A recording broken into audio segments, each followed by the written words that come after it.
Serikali ya Tanzania imekanusha madai yaliyotolewa na wanaharakati Boniface Mwangi wa Kenya na Agatha Atuhaire wa Uganda kuhusu kufanyiwa unyanyasaji wa kingono baada ya kushikiliwa nchini.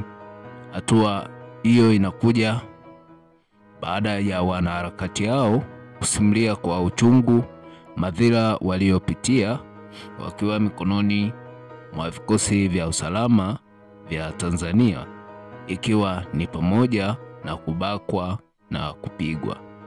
Msemaji mkuu wa serikali ya Tanzania, Gerson Msigwa, amesema madai hayo yaliyotolewa hayana ukweli wowote na yana nia ya kuichafua serikali na vyombo vya ulinzi na usalama, huku akisisitiza kwamba madai yaliyotolewa na wanaharakati hao hayawezi kuichafua Tanzania kamwe. Namnukuu Bwana Msigwa: "Hii nchi ina heshima zake, inaheshimiwa na kila mtu na watu wote wanaifahamu Tanzania. Wao si watu wa kwanza kuja Tanzania. Watu wengi wamekuja Tanzania.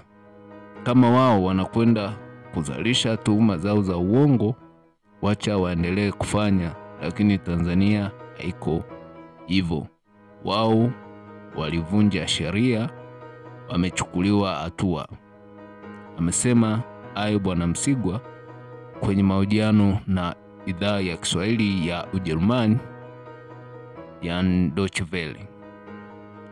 Haya yanajiri wakati muungano wa mashirika ya kutetea haki nchini Kenya pamoja na chama cha mawakili nchini humo LSK kutoa wito kwa Jumuiya ya Afrika Mashariki na jumuiya ya kimataifa kwa pamoja kuitaka serikali ya Tanzania kuwajibisha maafisa wa polisi pamoja na viongozi wao waliohusika na utesaji huo.